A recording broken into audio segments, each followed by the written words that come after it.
Malam ini kita menyadarkan diri kita, terlebih lagi yang berceramah, jangan kau hanya sampai menyampaikan ayat saja. Hai Abdul Samad, apakah kau yang bicara itu hatimu sudah hidup?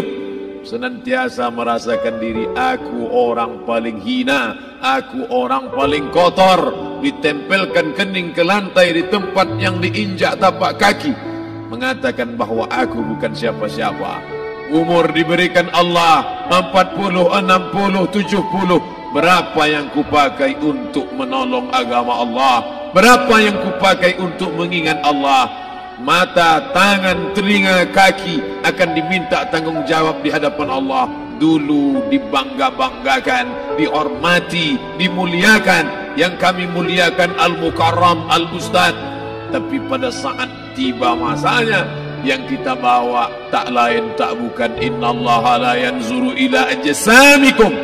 Allah tak menengok badan, fisik, bentuk tubuh, baju, ini sampulnya saja. Wala ila suwarikum, Allah tak menengok rupa, wajah. Walakin yanzuru ila qulub, hati kamu yang bersih itulah yang kau bawa menghadap Allah Subhanahu wa taala. Yauma la yanfa'u malun, harta tak berguna, wala banun, anak tak bisa menolong, harta tak berguna, anak tak mampu menolong, illa man atallah, kecuali orang yang datang menghadap Allah biqalbin salim,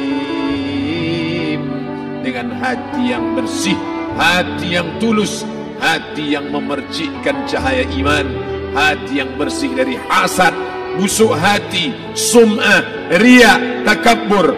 Itulah yang menolong di hadapan Allah Subhanahu wa taala. Apa kata Imam Ali radhiyallahu an? An-nasu niyam. Semua manusia waktu hidup itu tidur. Bapak tidur, ibu tidur, saya tidur. Semua orang waktu hidup itu tidur. Falamma matu, ketika dia mati, disitulah dia baru terjaga dari tidur panjang. Saat Israel mencabut nyawa, ditarikkan adalah satu centapan yang kuat. Disitulah kita baru terjaga dari tidur panjang. Betapa aku meninggalkan salat, betapa aku tak berzakat, betapa dulu kekuasaan. Aku lulus umur 30, pensiun 58, 28 tahun, apapun tak pernah kubuat untuk agama. Sibuk membesarkan anak, sibuk mengurus warisan.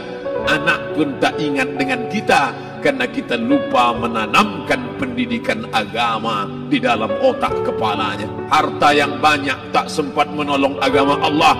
Anak tunggal semata wayang tak sempat dididik agama. Istri meninggalkan dalam keadaan stres susah hatinya, karena dia tak diajarkan sabar menerima ridha ketetapan takdir Allah. Dan paling celaka, tak pernah anggota tubuh ini dipakai untuk berzikir, muhasabah, mengingat Allah. Tak pernah mata dipakai menengok Quran, kitab suci Allah. Tak pernah dipakai hati merenung sejenak, apa yang akan kubawa mati menghadap Allah Subhanahu wa ta'ala. Abdul Samad dari dalam tanah naik ke atas tanah, ceramah, masuk balik ke dalam tanah. Yang kau bawa apa? Baju koko tinggal, peci tinggal, pakaian kehormatan tinggal. Yang kau bawa kain tidak berjahit, disobek, kerak. Itu yang akan menyampul kulitmu, yang selama ini kau dimandikan, dibersihkan oleh ibumu dulu 60 tahun yang lalu.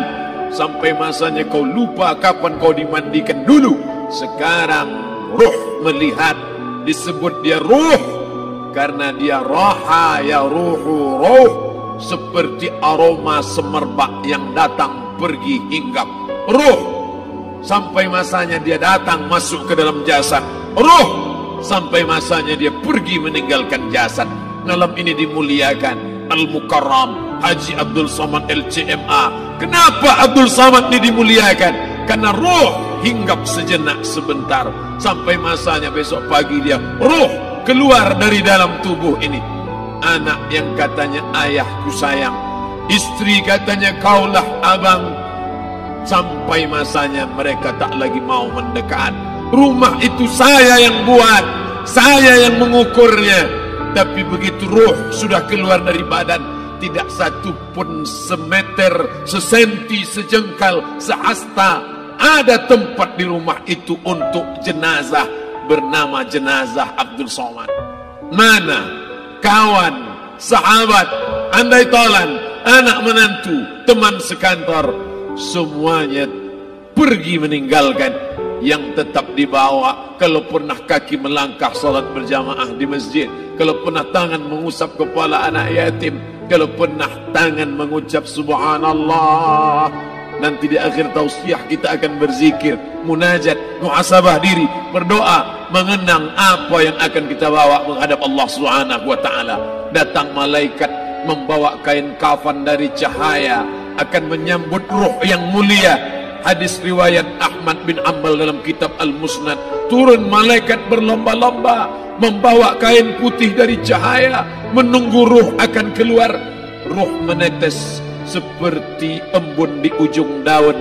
Daun tidak bergoyang, ranting tidak patah. Ruh menetes pelan turun ke dalam kain kafan, dibawa malaikat ke pintu langit. Tak sabar mereka menyambut, inikah dia yang selama ini berjamaah? Berapa banyak yang masyhur terkenal di bumi, malaikat tak mengenal dia. Ini ruh siapa? Tapi ini bukan LCMA, dia bukan ustaz, dia bukan ulama, tapi imannya dalam, kekuasaan dipakai menolong agama Allah. Ruhnya keluar di bawah, semua malaikat mengucapkan salam. Inilah orang yang selama ini kami tunggu-tunggu, catatannya sudah lama. Setiap pagi petang malaikat subuh membawa catatan namanya, malaikat malam membawa catatan namanya. Kami merindukannya. Begitu orang-orang yang masyhur di langit tapi tak dikenal makhluk bumi. Tapi ada sebaliknya, yang rohnya disentapkan, ditarik malaikat dengan begitu tarikan yang sangat kuat. Nabi bertanya saat Isra Mi'raj kepada mereka yang sudah mati ribuan tahun yang lalu, apa yang kalian rasakan? Yang satu mengatakan seperti tebasan pedang di tempat yang sama beratus kali. Yang satu mengatakan seperti kambing yang dikuliti hidup-hidup. Yang satu mengatakan seperti mata kail pancing ditarik dari kulit yang basah. Maka kita berdoa setiap selesai salat, Allahumma hawwin alaina, ringankan kami ya Allah, fi sakaratil maut, di saat sakaratul maut yang amat sangat menyakitkan itu, di saat malam pertama di tempat yang gelap, di tempat yang tak pernah diimpikan oleh orang, tapi kita tetap melewati dan merasakannya. Perlahan-lahan cacing tanah, ular-ulat kalajengking akan menggerogoti kulit yang selama ini dimandikan, selama ini dipakaikan sampo yang mahal, selama ini dioleskan pelembab yang lembut. Tapi ternyata sebelum roh keluar jasad, setelah keluar, dia hanya akan menjadi santapan cacing tanah, hancur berkeping hari demi hari. Yang pertama kali membusuk adalah mata, karena dia berisi cairan. Cairan ini mengering, busuk dan berlubang. Lalu kemudian usus sebulan di dalam tanah, mulai dia menggelembung masuk angin dan dia meletus pecah. Cacing-cacing tanah mulai datang menggerogoti, memakan. Habis, siap tak siap, suka tak suka, kau akan didatangkan. Apa yang akan ditanya oleh Allah? Perbuatanmu, amalmu. Faman ya'mal mithqala dzarratin khairan yarah. Sebesar biji sawi, sebesar ujung rambut, kau aniaya orang, kau makan titik puluh keringatnya. U'tul ajira ajrahu, berikan upah pekerjamu, gaji tukang panenmu, gaji tukang cuci setrikamu. Kau makan, kau tahan 3 bulan. Dia tak menuntut, dia senyum, dia hanya mampu mengadu kepada Allah. Tapi titik peluhnya yang keringatnya, air matanya akan kau balas di hadapan Allah Subhanahu wa taala. Di saat itu tak ada siapa bisa menolong. Hari ini uangmu banyak, kau bayar pengacara handal 1 jam 100 juta, bebas tanpa syarat. Tapi di hadapan Allah semua akan bersaksi. Al-yawma nakhtimu ala, lidah yang selama ini pandai bicara dikunci, ditutup Allah taala yang akan bicara. Wa tukallimuna aydihim wa tashhadu arjuluhum, kaki akan bersaksi, tangan akan bicara. Bima kanu yaksibun, yang pernah dilakukan di masa yang lalu. Mata melihat, seolah-olah nyata perbuatan itu pernah dilakukan dulu. Kita lupa, kita tak ingat. Tapi catatan malaikat terlalu terang benderang. Wa in kullun lamma jami'ul ladaina muhdarun. Catatan dibaca sampai-sampai orang itu tak percaya. Ma li hadzal kitab, kenapa buku catatan saya ini la yughadiru saghiratan, yang kecil-kecil, wala kabiratan, yang besar-besar, ahsaha, semua tercatat dalam buku catatan yang nyata. Dalam surat Al-Isra apa kata Allah? Iqra. Hari ini kalau dikatakan Iqra baca Quran, Iqra baca Yasin, malam Jumat Iqra baca surat Al-Kahfi, tapi sampai hari itu Yasin tak bermakna, Al-Kahfi tak lagi disuruh baca karena hidup sudah berakhir. Iqra, baca.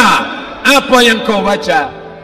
Kafa binafsika al-yawma 'alaika hasiba. Baca buku catatan amal. Sampulnya dosa, isinya dosa.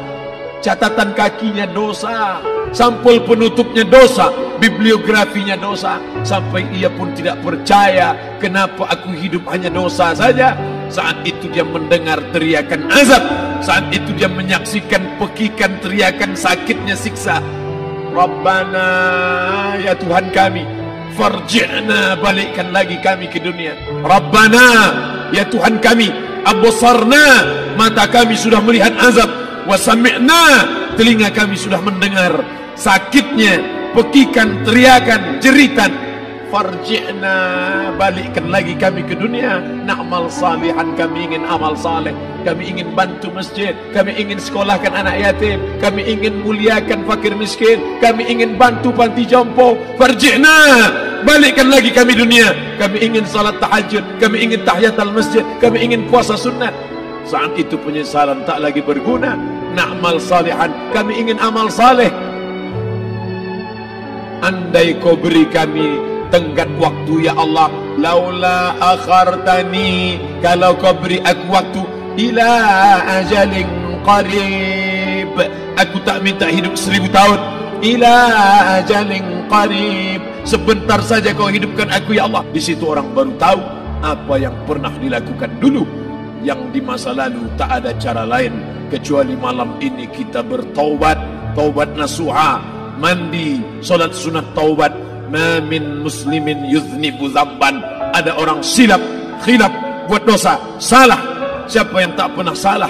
Sedangkan datuk moyang kita Adam pun salah, tapi dia mengetahui, sadar salahnya. Dia berdoa, Rabbana zalamna anfusana, kami sudah menzalimi diri kami. Wa illam taghfir lana, kalau kau tidak mengampuni kami, wa tarhamna, kalau kau tidak merahmati kami, lanakunanna minal khasirin, kami termasuk orang yang rugi ya Allah. Maka malam ini kita bermunajat kepada Allah, berdoa, mengenang masa lalu, bergelimang dosa, besok tak akan kita ulang. Kita minta ampun kepada Allah Subhanahu wa taala. Astaghfirullahalazim.